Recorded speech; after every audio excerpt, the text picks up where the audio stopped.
Malayalam film उद्योग का सच ही सबकी सच्चाई। केरल की राजनीति और समाज में इन दिनों उबाल आया हुआ है। मलयालम फिल्म उद्योग में महिला कलाकारों के यौन शोषण या कार्य स्थल पर होने वाले बर्ताव को लेकर आई हेमा कमेटी की रिपोर्ट से राज्य में भूचाल आ गया है। इस रिपोर्ट से सिर्फ फिल्म उद्योग में ही उथल पुथल नहीं मची है, बल्कि राज्य की राजनीति और सामाजिक व्यवस्था भी प्रभावित हुई है। हेमा रिपोर्ट से सबके चेहरे बेनकाब हो रहे हैं। महिला अधिकारों का चैंपियन बनने वाली कम्युनिस्ट पार्टियों का भी असली चेहरा दिख रहा है, तो कांग्रेस पार्टी भी बेनकाब हो गई है। बड़े बड़े सुपरस्टार्स भी अपने कारनामों से या अपनी चुप्पी से एक्सपोज हो रहे हैं। सीपीएम के विधायक और अभिनेता एम मुकेश के ऊपर एक अभिनेत्री के यौन शोषण का आरोप लगा है, लेकिन पार्टी अपने विधायक के समर्थन में खड़ी हुई है। सीपीआई के महासचिव डी राजा की पत्नी एनी राजा उस महिला कलाकार के समर्थन में खड़ी हुई और मुकेश से इस्तीफा देने को कहा तो उन्हें चुप करा दिया गया और सीपीएम ने कहा कि मुकेश को इस्तीफा देने की जरूरत नहीं है। केरल में चल रहे अभियान से प्रभावित होकर कांग्रेस की महिला नेता सिमी रोजबेल जॉन ने पुरुष नेताओं द्वारा महिलाओं को आगे बढ़ाने के नाम पर उनका शोषण करने का खुलासा किया, तो कांग्रेस ने उनको पार्टी से ही निकाल दिया। हेमा रिपोर्ट आने के बाद मलयालम फिल्म कलाकारों की संस्था association of Malayalam movies artist यानी AMMA के प्रमुख मोहन लाल और उनकी पूरी टीम ने इस्तीफा दे दिया है। इसे भारत का मीटू मूवमेंट बताया जा रहा है। हॉलीवुड में मीटू मूवमेंट शुरू हुआ था जब एक साथ कई अभिनेत्रियों ने एक बड़े निर्माता निर्देशक हार्वी विंस्टीन के खिलाफ यौन शोषण के आरोप लगाए थे। एक बार फिर से आरोपों का पिटारा खुला तो एक के बाद एक अनेक अभिनेत्रियों ने आगे आकर किस्से सुनाए और कई बड़े कलाकारों, निर्माता, निर्देशकों का करियर चौपट हो गया। उनका सार्वजनिक बहिष्कार किया गया। इनकी देखा देखी भारत में महिलाओं ने हिम्मत दिखाई। पत्रकारिता से लेकर फिल्म उद्योग तक में कई महिलाएं आगे आईं।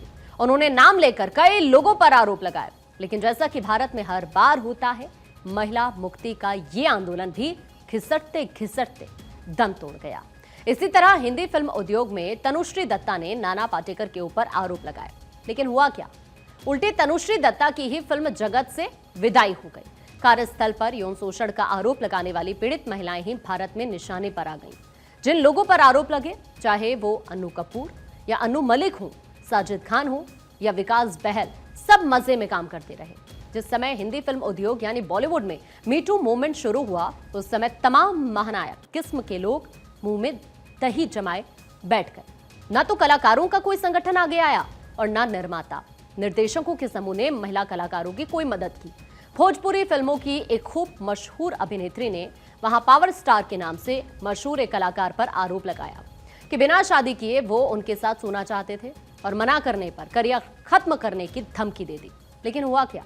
महिला कलाकार को ट्रोल किया गया और कथित पावर स्टार चुनाव लड़ने उतरे तो न सिर्फ भोजपुरी फिल्मों के लोग बल्कि उनकी जाति के तमाम लोग नैतिकता और जिम्मेदारी ताक पर रखकर उनके प्रचार में पहुंचे। असल में हेमा रिपोर्ट के जरिए मलयालम फिल्म उद्योग की जो सच्चाई सामने आई है, वही हर फिल्म उद्योग की सच्चाई है। हिंदी से लेकर भोजपुरी और तेलुगु से लेकर तमिल फिल्म उद्योग तक में ऐसा ही हो रहा है। इसमें कोई संदेह नहीं है कि हम एक पुरुष प्रधान समाज में रह रहे हैं, लेकिन पुरुष प्रधान समाज में स्त्री के शोषण की सांस्थायिक अनुमति कैसे दी जा सकती है? सोचें, जब फिल्म उद्योग में जहां महिला कलाकारों को जागरूक और आर्थिक रूप से सक्षम माना जाता है, वहां शोषण के खिलाफ आवाज नहीं उठाई जा सकती या आवाज उठाने के बाद कार्रवाई की गारंटी भी नहीं हो सकती है, तो साधारण महिलाओं के लिए क्या कहा जा सकता है? हिंदी फिल्म उद्योग में भी 2018 में एक कमेटी बनी थी जिसको लेकर कार्यस्थल पर महिला कलाकारों के यौन शोषण की जांच करनी थी। 6 साल बाद भी इसकी रिपोर्ट नहीं आई है। तेलुगु फिल्मों की मशहूर अभिनेत्री सामंथा रुथ प्रभु ने तेलंगाना सरकार से कहा है कि वो तेलुगु फिल्मों में महिला कलाकारों की यौन शोषण का पता लगाने के लिए बनाई गई कमेटी की रिपोर्ट सार्वजनिक करें। तमिल फिल्म उद्योग में भी इस तरह की मांग उठी। मलयालम फिल्म उद्योग की सड़ान पर अगर हम बात करें तो हेमा कमेटी की जो रिपोर्ट आई है वो बेहद विचलित करने वाली है। उसे देश के सबसे साक्षर राज्य के फिल्म उद्योग की ऐसी काली सच्चाई सामने आई है जिसे सुनकर सिर शर्म से झुक जाता है। वहां अगर महिलाएं समझौता नहीं करें या निर्माता, निर्देशक और बड़े अभिनेता की बात नहीं माने तो उनको काम नहीं मिलेगा। रिपोर्ट में कहा गया कि महिला कलाकारों का यौन शोषण इतने सुनियोजित तरीके से होता है कि समझौता करने वाली महिलाओं को एक कोड दे दिया जाता है, उन्हें कोड बताने पर ही काम मिलेगा। अगर किसी महिला के पास कोड नहीं है, यानी उसने समझौता नहीं किया है, तो उसको काम नहीं मिलना नामुमकिन की हद तक मुश्किल भी है। बाकी फिल्म उद्योगों में भी इससे अलग स्थितियां नहीं है। भाजपा की सांसद और मशहूर अभिनेत्री कंगना रनौत मूवी माफिया की बात करती हैं। वो इस मामले को कुछ बढ़ा चढ़ाकर बताती हैं, लेकिन ऐसा नहीं है कि उनकी बातों में सच्चाई नहीं है।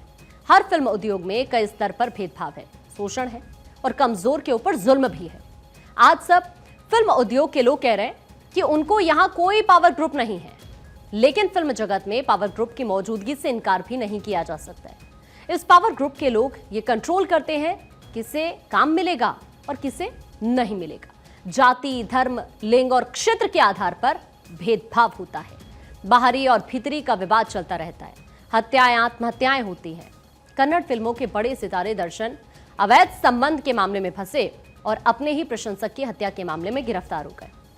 बॉलीवुड में जिया खान, दिशा सालियान या सुशांत सिंह राजपूत की मौत के बाद के विवाद इस बात का सबूत है कि फिल्म जगत में सब कुछ ठीक नहीं है।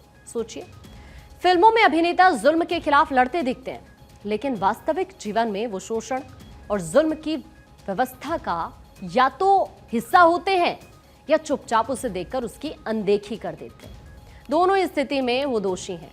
ये कितना दुर्भाग्यपूर्ण है कि तमिल फिल्मों के सुपर सितारे और पूरे देश में लेजेंड बन चुके रजनीकांत से हेमा रिपोर्ट और मलयालम फिल्म उद्योग की गड़बड़ियों के बारे में पूछा गया तो उन्होंने कहा उन्हें इस बारे में कोई जानकारी ही नहीं है। बहरहाल, अब एक बार फिर मलयालम फिल्म उद्योग से सफाई की शुरुआत हुई तो दूसरे फिल्म उद्योग के लोगों को आगे आना चाहिए और अभियान को आगे बढ़ाना चाहिए। जिन महिला कलाकारों ने पहले आरोप लगाए, उनकी जांच होनी चाहिए और आरोपियों के खिलाफ कार्रवाई भी होनी चाहिए। उनका सामूहिक बहिष्कार होना चाहिए। फिल्म उद्योग के लोगों के ऊपर एक बड़ी जिम्मेदारी है। वो समाज का आईना होते हैं। अगर वो खुद आईने में नहीं झांकेंगे तो समाज की सच्चाई क्या दिखाएंगे।